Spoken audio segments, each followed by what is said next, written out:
Morning, Papiya Sonai চ্যানেলে তোমাদের সবাইকে স্বাগত। আমি ভালো আছি আর আশা করি তোমরাও সবাই খুব খুব খুব ভালো আছো। আর আজকে হচ্ছে 16 তারিখ, আজকের বার হচ্ছে বুধবার, আর এখন বাজে সকাল 10:30। আর সকাল সকাল আজকে উঠতে হয়নি বলতে রান্না করতে হয়নি, উঠেছি কিন্তু রান্না করতে হয়নি। গতকাল রাত্রে একটা স্পেশাল খাবার বানিয়েছিলাম, সেটাই সোনাই সকালে নিয়ে গেছে, গরম করে দিয়েছিলাম। ও সকালে তো খেয়ে যাচ্ছে না, এখন করে বিস্কিট জল ফেনা টানা খেয়ে যাচ্ছে, আর ওটাই নিয়ে গেছে। আমি সকালবেলা খেলাম কি চা আর তিনটে বিস্কিট বলতে প্যাটিস টাইপের। এখন আপাতত কিছু খাওয়ার মানে ইচ্ছা নেই, এখন দেখা যাক। মেয়েরও খাওয়া হয়ে গেছে, এখন আমি এই জন্য সকাল সকাল রান্নাঘরে চলে এসেছি। অনেক কাজ আছে আজকে, এই জন্য সকাল থেকে শুরু করলাম, কারণ আমার আজকে কাজের দিদি আসবে কাজ থেকে। সকালবেলা সে সেরে দিয়ে চলে গেছে, আসবে না, তো এই জন্য আমাকে সবকিছু করে নিতে হবে। করতে পারবো না তো তা তো নয়, কিন্তু এতদিন মানে উনি যতদিন যখন আসে তখন তার আমাকে করতে হয় না, কিন্তু কিছু করার নেই। আর গতকাল হচ্ছে মহালয়া প্লাস বিশ্বকর্মা পুজো, আবার রান্না পুজো, এদেশীয়দের রান্না পুজো আছে, সেই কারণেই হচ্ছে ছুটি নিয়েছে। মালাদি ছুটি নিয়েছে, ও পুজোটা করবে আর কি, মানে ওদের বাড়িতে হয় রান্না পুজো, কিন্তু এইখানে হয় না। ওদের আর একটা কোন বাড়ি আছে, সেই বাড়িতে ওরা পুজোটা করতে যায়, সেই কারণে তো আর আসতে পারবে না, 2 দিন আসবে না। তো সেই 2 দিন আমাকে নাকানিচু বাড়িটা তো খেতেই হবে, আর জানি না কি কি কপালে আছে। তাহলে এত রোদ বাইরে, দেখতে পাচ্ছি রোদে জানলাটা দেখা যাচ্ছে না, দেখেছো বাইরের। কিন্তু আমার এই রান্নাঘরটা ভালো লাগে একটাই কারণ, সেটা হচ্ছে আমার যে জানলাটা খুলে দিলে না রোদ ঢোকে ঠিকই, প্রচন্ড হাওয়াও তেমন আসে, তখন আমার জানলাটাকে আমার বন্ধ করে দিতে হয়। আর এত সুন্দর পুরো সবুজ, এই জায়গাটা হচ্ছে পুরো সবুজ, বিশেষ করে যখন বৃষ্টি হয় দেখতে আমার এত ভালো লাগে, ভীষণ পছন্দের জায়গাটা। রান্নাঘর সাধারণত কারোরই হয়তো পছন্দের না, কিন্তু আমাদের দিনের মধ্যে মানে 24 ঘন্টার মধ্যে অর্ধেক সময়টাই এখানে কেটে যায়, কিন্তু একটু পরিবেশটা সুন্দর হলে পরে না দেখ মানে তাও ভালো লাগে। বেশ একটু সুন্দর সবুজ বাগান দেখতে পাই, তারপর অনেক বাগান আছে, কলা বাগান হেনা তেনা, পরে একদিন দেখাবো, কারণ ভীষণ পছন্দের। এটা কিন্তু অন্য লোকের জমি, ঠিক আছে, আমাদের না, আমাদেরটা পাশে। তো যাই হোক, আর আজকে কি কি রান্না হবে সেটা একবার একটু দেখিয়ে দিই, তারপরে কথা বলছি, কারণ বেশি সময় নিলে হবে না। তাড়াতাড়ি করে কাজ বাজ সেরে ঠেরে একটু না ঘুমাই, অন্তত পিঠটা তো একটু বিছানায় ঠাকানো যাবে, তাই না? এটা হচ্ছে ব্যাপার। আচ্ছা, এইখানে আছে পুঁই শাক, দেখতে পেয়েছো? পুঁই শাক নিয়েছি, আর এইটাকে আমি নুন আর হলুদ জলে ভিজিয়ে রেখেছি। আমি পুঁই শাক, লাউ শাক, কুমড়ো শাক, এমনি শাক, যে কোনো শাক আর কি, এরকম নুন আর হলুদ জলে ভিজিয়ে রাখি, কিছুক্ষণ ভিজিয়ে রাখি, তারপরে আবার ভালো করে ধুয়ে তারপরে রান্না করি। আর এই বিশেষ করে এই সময় তো খুবই দরকার এখন এই সব জিনিসপত্র ধুয়ে ধুয়ে রাখা। তবে আমার এই পুঁই শাক কিন্তু বাড়ির বাগানের না, আমার বাগানের হয়েছে, বাড়ির হলেও বাইরেই তো হয়েছে গাছটা, তো সেই কারণে আরোই ভালো করে ধুয়ে রাখতে হবে। আর এখানে আছে মাছের মাথা, এখানে 2টো রয়েছে, নুন হলুদ দিয়ে মেখে রেখেছি, ভাজবো, কড়াই বসিয়ে দিয়েছি, কথা বলে নিয়ে আপনাদের সাথে তারপরে গ্যাসটাকে অন করব। আর এখানে নিয়েছি কিছু সবজি, পুঁই শাকের যে মানে কি বলবো ইম্পর্টেন্ট যে সবজিটা, সেটা কিন্তু কুমড়ো না হলে না পুঁই শাক খেতে খুব একটা টেস্ট লাগে না আমার মনে হয়। তো এখানে সেটাই আমি পাইনি, কুমড়োটাই আমার নেই।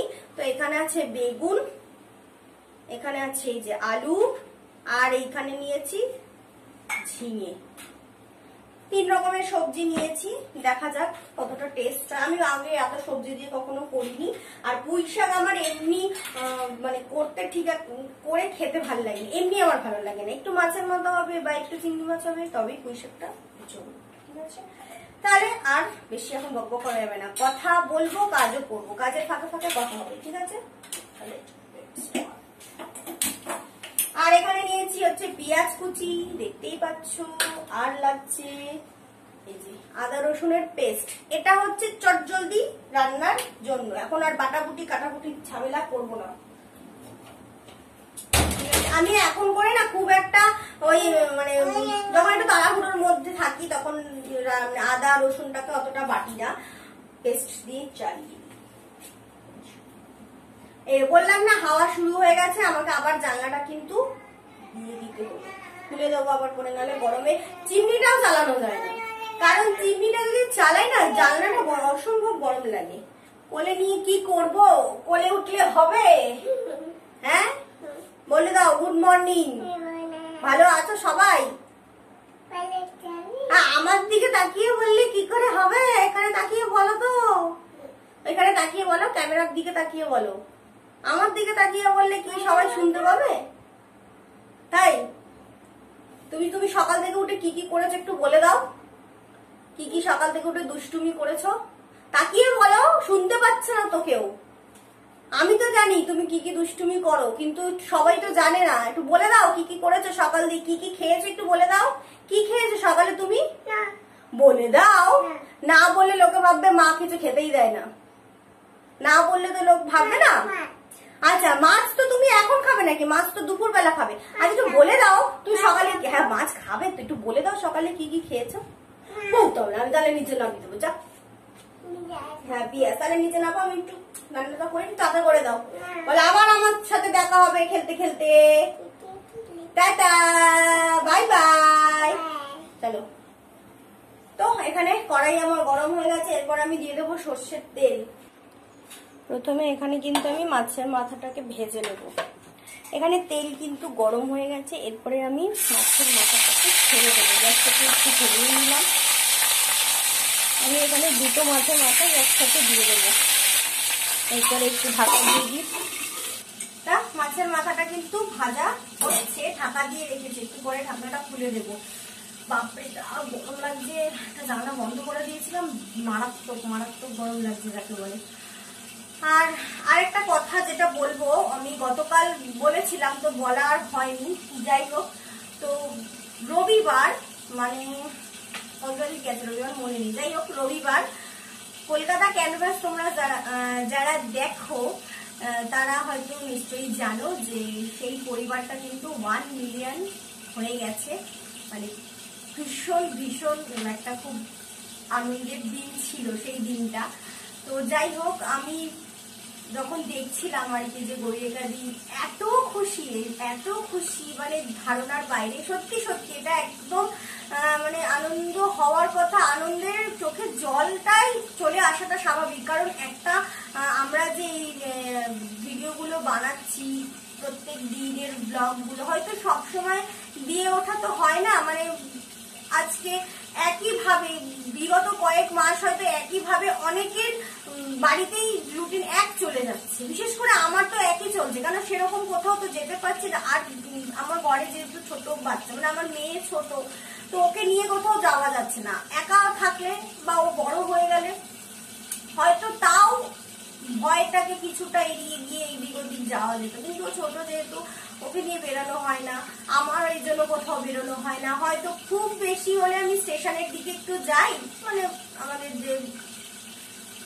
স্টেশন আর কি ওখানে যাই, গিয়ে হয়তো টুকটাক একটু বাজার করে চলে আসি, সেই ব্লগ হয়তো আপনাদের সাথে শেয়ার করা হয় না, আর এই জন্য যে দিনটা শেয়ার করতে পারি না, যে সারাদিনের রুটিনটা খুব মনটাও খারাপ হবে, বিশেষ করে আমি এতগুলো মাস করতে পারিনি, আমি জানি একমাত্র কি অবস্থা হচ্ছিল। যাই হোক আবার শুরু করেছি, অনেকে হয়তো তোমরা পছন্দ করছো বা করছো না এটাই ব্যাপার, কিন্তু এই যে গড়িয়াকাদি 2016 থেকে তাদের জার্নিটা শুরু করেছিল, চন্দনদা গড়িয়াকাদি 2016 থেকে জার্নি শুরু করে আজ 2020 4 বছর হয়ে গেল, তারা কতটা এফর্ট দিয়েছে এই চ্যানেলটার জন্য তারাই বলতে পারবে, আমরা হয়তো দেখেছি বুঝতে পেরেছি কিছুটা, কিন্তু তারা জানে যে কিভাবে তারা এই চ্যানেলটার পিছনে সময় কাটিয়েছে, আর আমাদের এই চ্যানেলটা কিন্তু শুধু চ্যানেল না, এটাকে আমরা লালন পালন করছি, এবার লালন পালন ঠিকঠাক না করলে বাড়বে না, ঠিকঠাক করলে বাড়বে, এরকম ব্যাপার। তো যাই হোক, আর বিশেষ করে মানে যেই মুহূর্তে 1 মিলিয়নটা হলো ওই গরিকাদির চোখে জলটা দেখে না আমার নিজের চোখে জল এসে গেছে। স্বাভাবিক, এটা হওয়ারই কথা। কি অদ্ভুত তাই না? তাদের আনন্দে আমাদের আনন্দ হচ্ছে, তাদের দুঃখে আমাদের দুঃখ হচ্ছে। এটা তো মানুষের মধ্যে মানুষের দেখবেন হয়েই থাকে। কেউ যদি আপনার পাশে দাঁড়িয়ে কাঁদে, আপনারও কিন্তু কান্না অটোমেটিক্যালি চলে আসবে। তার দুঃখ কষ্ট হয়তো আপনি সবটা জানবেন না, কিন্তু তার চোখে জল আসলে কিন্তু আপনার চোখে জল চলে আসবে। আবার আনন্দে আপনিও কিন্তু ভাববেন যে হ্যাঁ ও হাসছে, ঠিক আছে তাহলে আমরাও একটু আনন্দ পেলাম বা আমাদেরও শান্তি হলো। এটা হচ্ছে ব্যাপার। তাদের সাথে কোনো রকম লিঙ্ক আপ ছিল না, কোনো রকম যোগাযোগ নেই, শুধুমাত্র ভিডিও দেখি তাদেরকে ভালোবেসেছি, ভালো লেগেছে। মনের টান না থাকলে কিন্তু এইরকম ওনাদের দুঃখে দুঃখ পেতাম না, ওনাদের আনন্দে আনন্দিত হতাম না। ঠিক আছে কোনো ব্যাপার না, হয়েছে হয়েছে, কিন্তু এটা মনের টান, ওনাদের হয়েছে বলে আমাদের আনন্দ হচ্ছে। এটা খুব একটা বড় সবার কাছেই পাওনা। যাই হোক, ওরা আরো মানে ওদের ভিডিও খুবই ফেমাস, সেটা তোমরা সবাই জানো। আর নতুন করে তো বলার কিছু নেই, তাই না? ওইটা বলবো করে। তো সেদিনকার ভেবেছিলাম যে এই আনন্দের জন্য ওনাদের সাথে তো আর দেখা হবে না বা শেয়ার করতে পারবো না, তো যে যার মতন, অনেকেই দেখছি যে যার মতন করছে, ভালো কথা। তো আমি ভেবেছিলাম কি যে বিকেলবেলাটা কিছু রেসিপি বানাবো, যাই হোক আর হয়ে উঠলো না। ঠিক আছে কোনো ব্যাপার না বাবা, এখানে গরমের মধ্যে এখন তুমি এসো না, কোনো ও একা একা থাকে তো সবসময় বারবার খালি রান্নাঘরে চলে আসে। এটাই বলার ছিল যে ভীষণ অদ্ভুত ভাবে একটা টাচ তৈরি হয়েছে। ভালো থাকুক ওরা, এটাই চাই, সব সময় এভাবেই থাকুক একসাথে দুজনে মিলে। আমি আগের ভিডিওতেও বলেছি তাদের কথা, আর নতুন করে কিছু বলবো না। এই হচ্ছে ব্যাপার। কি হলো, কি হচ্ছে বাবা? যা গরম লাগছে না, চোখ মুখ থেকে আমার জল বেরিয়ে যাচ্ছে। পুরো এখানে ছড়িয়েছিস কেন? পুরো দেখ কি অবস্থা। জল খাবে? আচ্ছা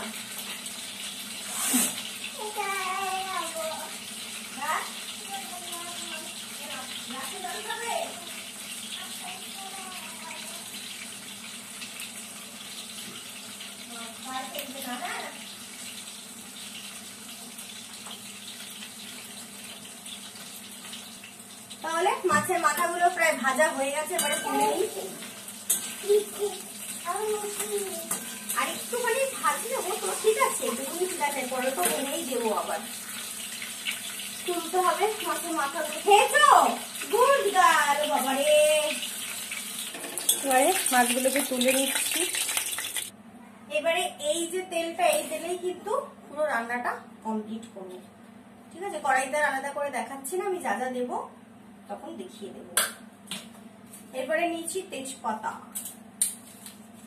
সবাই তো জানে মাছের মাথা দিয়ে পুঁই শাক, বা এটাকে অনেকে ওই বিয়ে বাড়ি স্টাইলের যে ছ্যাঁচড়া বলে না, ওই ছ্যাঁচড়া, ওই আর কি। এবারে পাঁচফোড়ন কিন্তু আমি খাই না, ঠিক আছে? তো পাঁচফোড়ন খাই না বলে আমি দিচ্ছি একটু সাদা জিরে, গোটা সাদা জিরে। পাঁচফোড়ন আমি একদম খাই না, ওই জন্য আনাও হয় না। বাবা দরদর করে ঘামছি। বারবার এক কথা বলতে হলে রাগ করবে না, সত্যি খুব গরম আর প্রচন্ড, কিন্তু আমি ঘামছি, ঠিক আছে? এরপরে দেব পেঁয়াজ। আমাদের মেয়েটা তো খালি মাঝে মাঝে ওমা ওমা করে উঠবে। ওর মা আছে রে, কোথাও যায়নি। পেঁয়াজগুলো একটুখানি ভাজা ভাজা হয়ে গেলে, ও আর একটা জিনিস দিতে ভুলে গেছি, শুকনো লঙ্কা। লঙ্কাটার সাইজটা দেখুন। এটা এবারে একটু ভাজা ভাজা প্রায় হচ্ছে। এর মধ্যে আমি দেব এই যে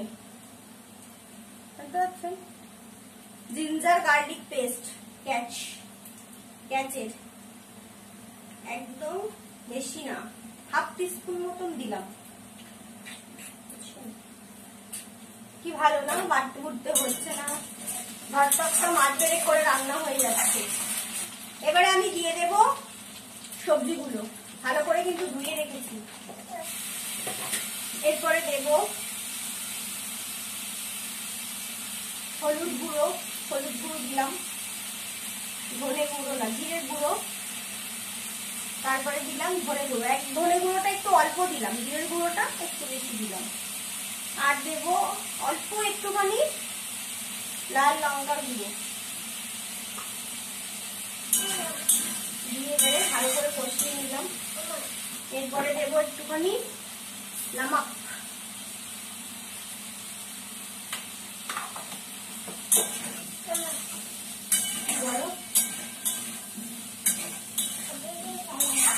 এরপরে একটু সবজিগুলো কষিয়ে নিই। আদা রসুনের গন্ধটা। এরপরে দেবো আমি মাছের মাথাগুলো দিয়ে দেবো। মাছের মাথাগুলো এর সাথে একবারে ভালো করে কষিয়ে দেবো, নাহলে একটা আঁশকানি গন্ধ বেরোবে। এরপরে আমি পুঁই শাকগুলো দিয়ে দেবো। এই পুঁই শাকটা কিন্তু আমি অনেক দিন পরে, দিন বলবো না, অনেক মাস পর খেলাম। প্রচুর মানে খেতে ইচ্ছা করছিল। আগে আমাদের আর একটা পুঁই শাকের মানে গাছ ছিল, সেটা বাজ পড়ে উড়িয়ে নিয়ে চলে গেছে। ভাবতে পারছেন, বাজ উড়িয়ে নিয়ে চলে যাচ্ছে পুঁই শাকের মাথা। উড়িয়ে নিয়ে বলতে মানে নষ্ট হয়ে গেছিল, বাজটা পড়েছিল তো খারাপ হয়ে গেছিল। আর আমার বাড়ির পেছনে পড়েছিল বাজ, সেই পেছনে বাজটা পড়াতে আমাদের যা ক্ষতি হয়েছিল, ক্ষতি বলতে মানে প্রচুর ইলেকট্রিকের জিনিস কিন্তু আমাদের নষ্ট হয়ে গেছে। কাপটা রেখে সোজাও নষ্ট হয়ে গেছিল, আবার নতুন করে সমস্ত কিছু ঠিক করতে হয়েছে। পুঁই শাকটাও দিয়ে দিয়েছি। এবার একটু মধু দিয়ে দেবো, অল্প করে চিনি।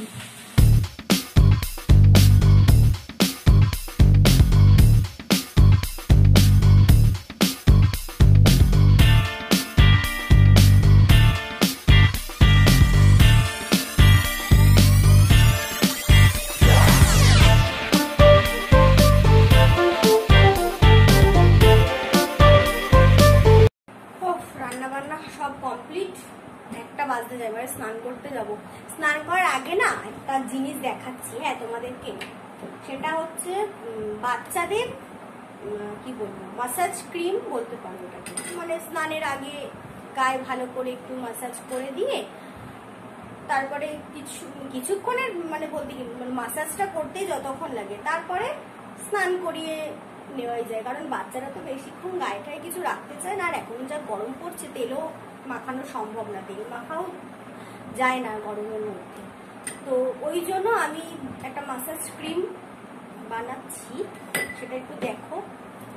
DIY কিন্তু আমার, ঠিক আছে? আমার মেয়েকে এটা আমি ব্যবহার মানে ওর বডিতে আমি অ্যাপ্লাই করি সপ্তাহে না হলেও মাসে একদিন, মাসে না সরি 15 দিন অন্তর করতে পারো। আবার যারা হয়তো সম্ভব হয়ে উঠবে না যাদের, তারা মাসে একদিন করে একটু দিয়ে দেখো। বাচ্চাদের সত্যি খুব ভালো, ওদের স্কিনের জন্য খুব ভালো।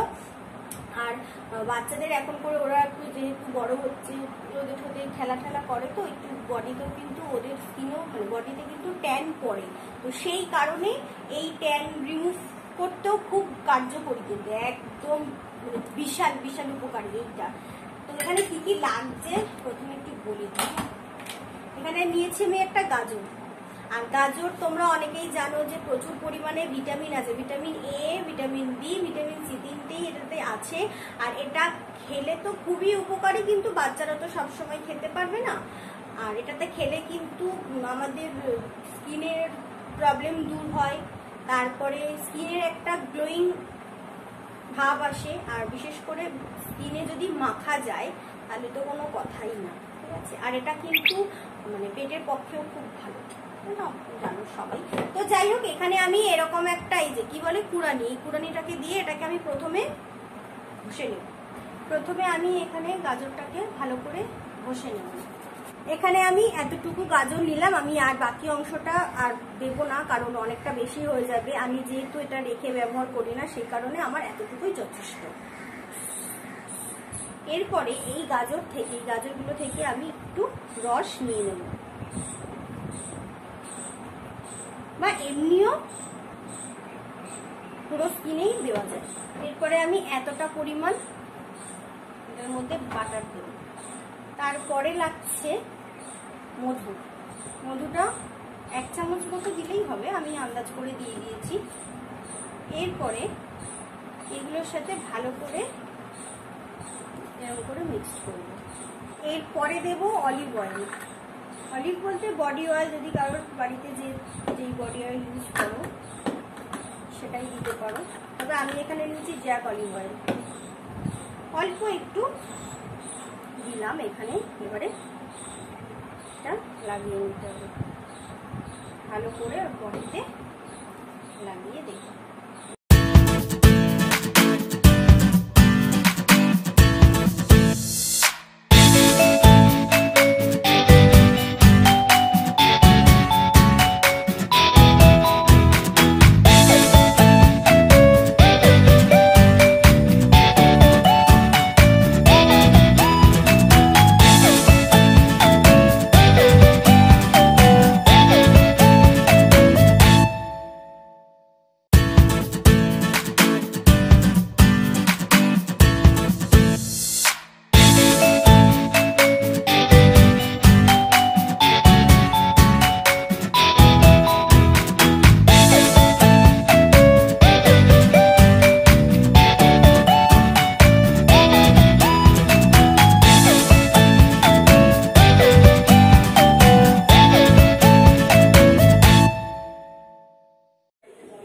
বাপরে 11টা বেজে গেছে, এখন শোবো মানে ঘুমানোর জন্য এখন প্রস্তুতি চলছে। বিছানা সব কমপ্লিট। আর এখন আমি মাখবো হচ্ছে সিরাম। বাপরে যা গরম, কতক্ষণ আজকে কারেন্ট ছিল না। আর দুপুরে না খাওয়া দাওয়ার পরে আর মানে শরীর পুরো আমার ক্লান্ত হয়ে গেছে, এজন্য আর কথা বলতে পারিনি। আর বিকেলে আমি ঘুম থেকে, বিকেলও না সন্ধে হয়ে গেছে, 6টা বেজে গেছে ঘুম থেকে উঠতে। ঘুম থেকে বল 4টের সময় যদি ঘুমোই তাহলে আর কি হবে, তাহলে তো এমনি 6টা বেজে যাবে। আর অবেলায় শুয়ে আর উঠতে ইচ্ছা করছিল না, মানে আরো বেশি অসুস্থ, মানে শরীরটা খারাপ হয়ে গেছিল। আর ভাবলাম তখন কেন আমি শুলাম। এমনি কিন্তু অনেক দিন হয়ে গেল আমি দুপুরবেলা ঘুমোচ্ছি না, শুয়ে আছি কিন্তু ঘুম আসছে না। আজকে হঠাৎ করেই ঘুমটা চলে আসে, একটু বেশি খাটাখাটনি করেছে না, শুয়ে কখন ঘুমিয়ে পড়েছি। ঘুমানোর প্ল্যান ছিল না, কিন্তু ওই শুয়ে আজকে হঠাৎ করেই চোখটা লেগে আসলো। তারপরে আর কথা হলো না, সন্ধ্যা হয়ে গেছিল।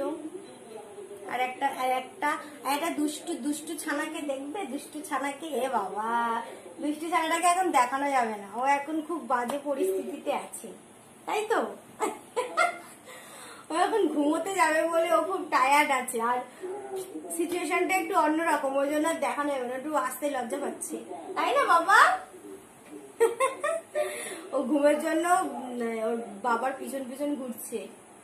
এখন কতক্ষণে বাবা মানে বিছানায় যাবে, ও ওর বাবার সাথেই ঘুমাতে যায়, ঘুমোয় আর হচ্ছে গল্প শোনে। তারপরে আমি কাজ বাজ সেরে এটা ওইটা করে তারপরে বিছানায় ঢুকি, কিন্তু ও আর ওর বাবা আগে বিছানায় উঠে যায়, উঠে একটু যুদ্ধ চলে, তারপরে শরীরের জন্য এখনো ছটফট করছে কখন বাবা বিছানায় যাবে। যাই হোক, এত গরম, বাইরে একটু হাওয়া নেই তো তাহলে আর কি বলবো। চলুন, অনেক রাত হয়েছে, আপনারাও ঘুমিয়ে পড়ুন, আমাকেও শুতে হবে। সন্ধ্যে 6টায় ঘুম থেকে উঠলে কি হবে, কিন্তু তাও মনে হচ্ছে বিছানায় শুলে আমি ঘুমিয়ে পড়বো। ব্যাস, ওই ঘরে যাবো, একটু ঠাকুর প্রণাম করব, তারপরে এসে শোবো। তাহলে চলুন, আমার বকবক আজকে এত পর্যন্তই থাক। আবার দেখা হবে আপনাদের সাথে অন্য কোনো দিন, অন্য কোনো সময়, নতুন একটা ব্লগ নিয়ে। আজকে মতন এখানেই শেষ করছি। যাওয়ার আগে বলি, বড়দের আমার অনেক প্রণাম, ছোটদের আমার অনেক অনেক অনেক আদর ও ভালোবাসা। সবাই খুব খুব খুব ভালো থাকবেন আর হাসি খুশি থাকবেন। আর আগামীকাল ভোর 5টায় নিশ্চয়ই তোমরা সবাই ঘুম থেকে উঠবে, কারণ আগামীকাল হচ্ছে মহালয়া। তাহলে আমাকেও শুয়ে পড়তে হবে তাড়াতাড়ি, সোনাইকালকে তর্পণ করতে যাবে। তাহলে চলো।